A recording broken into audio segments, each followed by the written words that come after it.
Азыркы убакытта Купсай КСинде кыш мезгилинде кызуу даярдык жүрүп жатат. Айта кетсек, аруу 220-110 киловольттук көмөк чордонунда пландаштырылган 20 дана 220 киловольттук разделитель алмаштырууга пландаштырылган. Анын ичинде бүгүнкү күндө 13 дана алмаштырылып бүтүп эксплуатацияга берилди. Машина залы боюнча айта кетсек,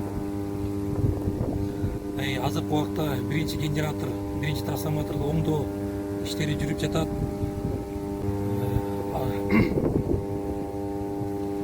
Дагы убакыт бар.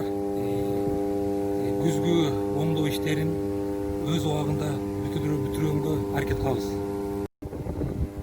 Биринчи генератордун көптөн бери бул элек ротордун 43 полюсун өзүсү жумуштардын күчү менен оңдоо иштерин жүргүзүп жатабыз.